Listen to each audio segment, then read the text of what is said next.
Our last topic is vibronic spectroscopy. Vibronic, it's mixed vibrational electronic spectroscopy.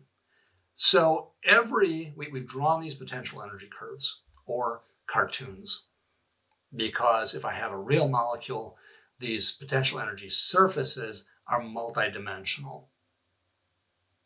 We're just going to use a one-dimensional cartoon. What we have here is a image from Wikipedia, licensed under the Creative Commons license.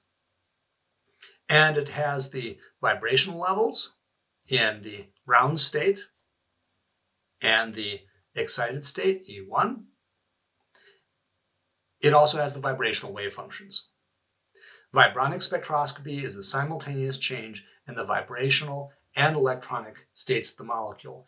If we look, for instance, take a look at the blue arrow. The molecule starts in the new double prime equals 0 state. We use double prime and prime to designate coming from different electronic states.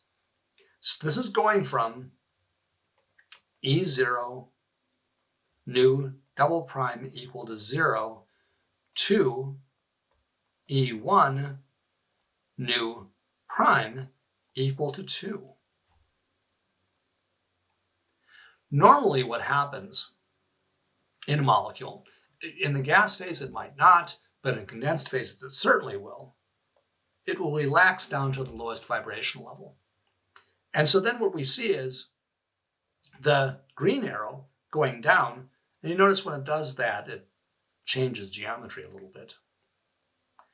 And now it goes down, it's going to go down to, it has to have an overlap of the wave function in the ground state.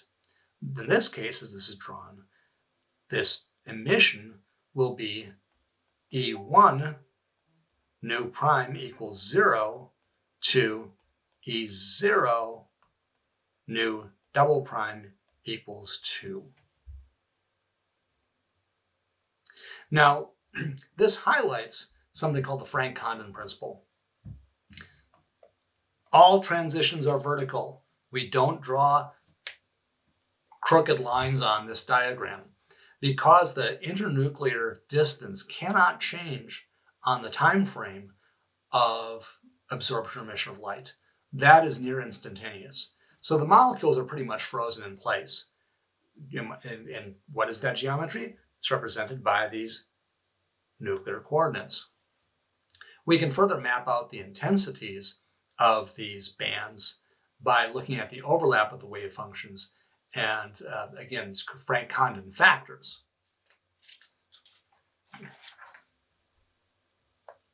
So an example of what we might see is given here. I've got the diagram off to the left that you saw in the previous slide. The one off on the right shows absorption and fluorescence. It's kind of reversed. Usually energy goes in the other direction, but energy is increasing to the right. And so now what we're doing is with the 0, 0 band is here. We'll see from the 0 band to 1, from the 0 band to 2, to 3, to 4, etc. And you can see all of these off to the right. Fluorescence will typically be lower wavelength. Why? Because I have this relaxation. And now everything again starts from 0. So new prime equal to 0, 0, 0, 1, 0, 2, 0, 3, etc. Because I'm on a kick of things that I did back in the day, I wanted to highlight something. I'm not an author on this, but I helped out a bit, helped out with the equipment. I think I did some of the computer programming.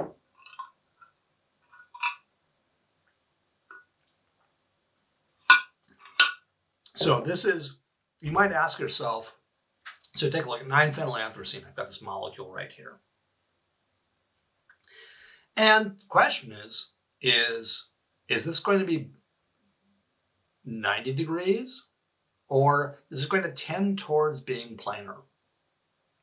Now, and then the planarity, there's also steric hindrance. How do we determine these things?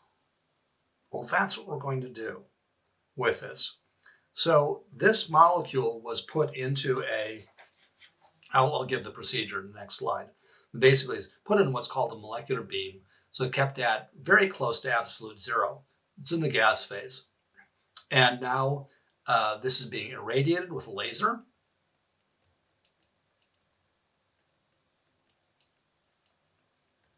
With a tunable laser.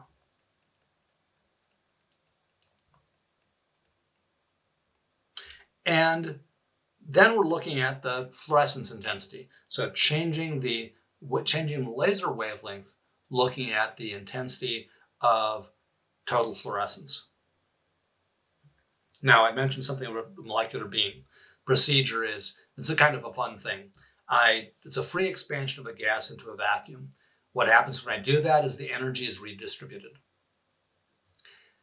Thermal energy is random, so just random thermal energy. And in the process of this gas being expanded at high pressure, we're talking maybe 2 atmospheres or more, into a vacuum through a narrow hole.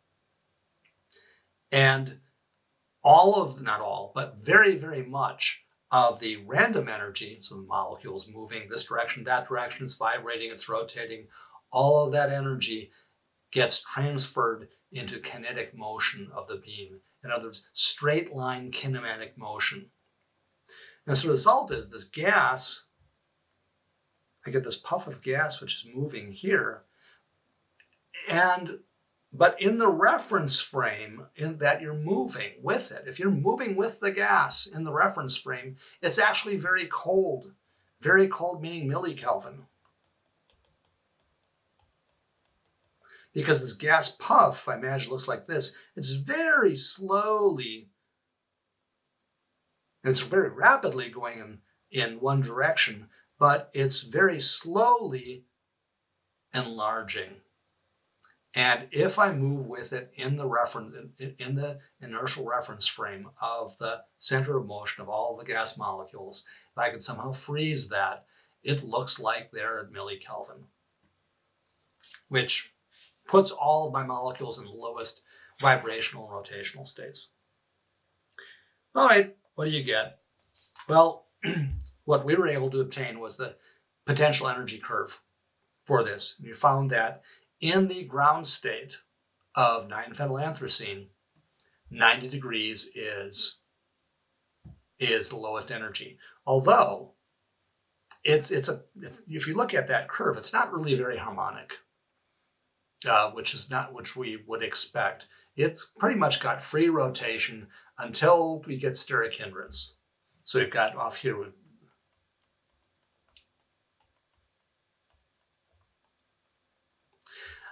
on the other hand, in the excited state, there's a resonance stabilization that tries to bring the two pieces together, but it can't bring them together because steric hindrance increases. So if we just looked at the electronic factors, they would be planar, but because of the steric hindrance, they're not. So that's just, maybe long ago, example of Vibronic spectroscopy and how it's useful. And that closes out our discussion of vibrational spectroscopy.